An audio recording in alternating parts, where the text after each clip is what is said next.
Ahead in the news tonight, police close to solving one of the country's latest murders. And coming up in sports, action heats up in the Government Basketball League. The Bahamas Tonight Weekend Edition starts now. Now in HD.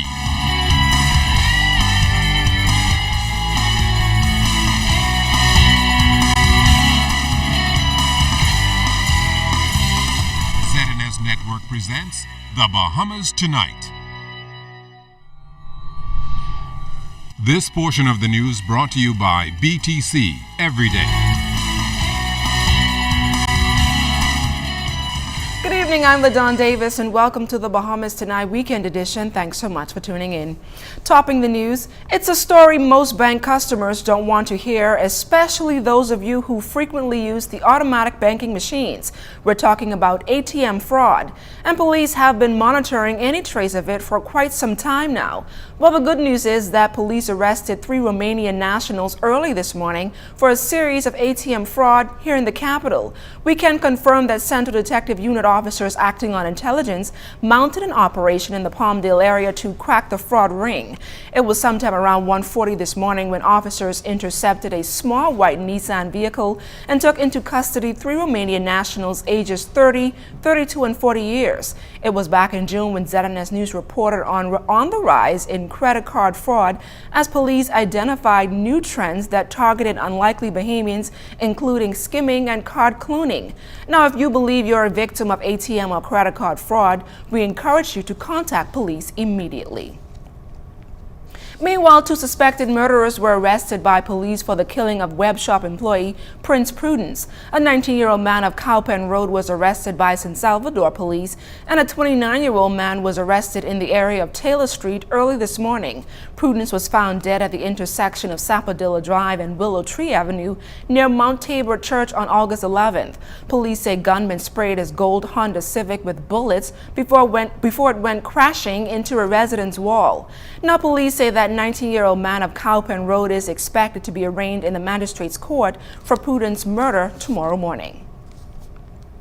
With debate on the gaming bill expected to begin in Parliament on Wednesday, Free National Movement is making its position known, calling it unfair and non-transparent. In a press conference held this afternoon at party's headquarters, opposition leader Dr. Hubert Minnis blasted the government on the legislation's contents, claiming it violates every principle of trust, accountability, transparency, and fairness owed by a government to the people. He reiterated the party's position that they will not support the regularization and legalization of web shops.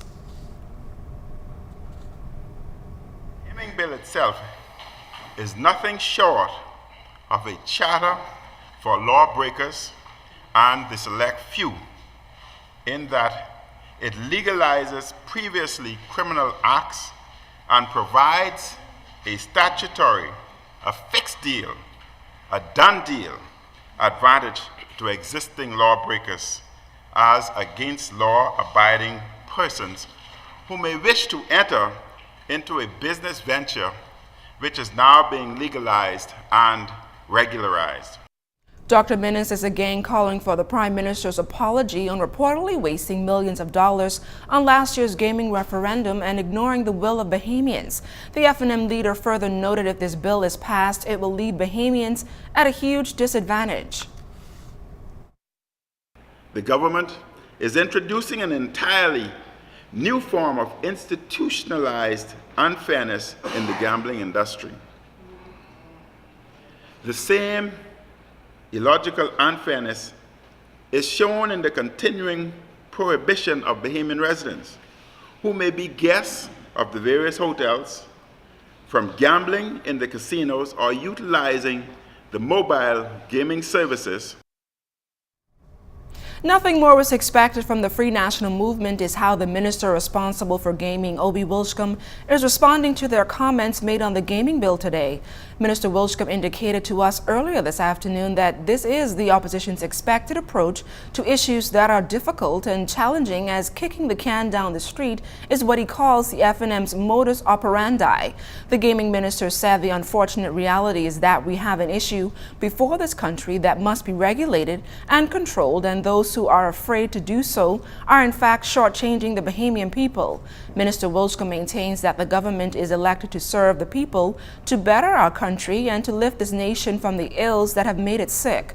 The gaming minister concluded that Dr. Minnis should follow the example of his former leader, the Right Honorable Hubert Ingram, who he says took the first giant step in making the creation and passage of regularizing web shops a reality. Former Attorney General Tennyson Wells supports the government's decision to implement a 7.5% value-added tax come next year, given the country's current fiscal state. He believes if something isn't done and if these trends aren't reversed, the Bahamas could become like some of its regional counterparts whose deficits are out of control. The government is successful in terms of meeting its commitments and so forth, then businesses will also be successful. Most businesses who manage them properly, let me put it that way. But if the government, there's negative talk about government not being able to pay the bills, can't meet its commitments, the staff is disgruntled and the infrastructure is falling apart because there's no money to deal with it, everybody suffers. Mr. Wells also questioned how the government plans to administer VAT. He is of the view, though, that the Christie administration waited too long to implement the tax. This government must have a death wish, because if you look at all the things that they were doing and they said they were going to do, the VAT is something that should have been in place, I would say, within 6 months of them coming to office in 2012. By March of 2013, that should have been finished.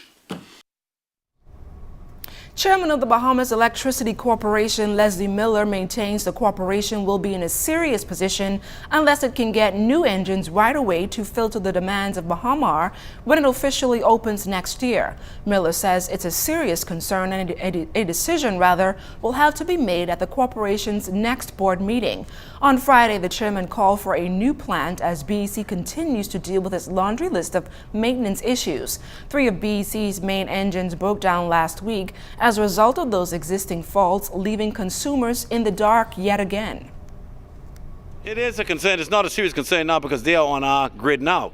And of course, they're complaining too. When we have these outages, it affects them. But don't forget, they have a standby generator. Okay, just like Atlantis has 20 megawatts. That's a big engine they have there, generator. And they're almost self-sufficient. But it caused them to overproduce than it caused BEC. Obviously, they would not like to do so, but all hotels have standby generators. Bahama has their standby generator also.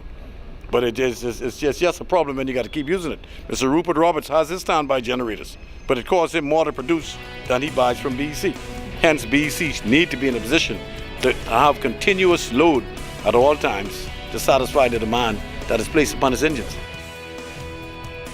And coming up, Cat Island students getting the tools they need for school. It's a story you will only see right here on the Weekend Edition, so stay tuned.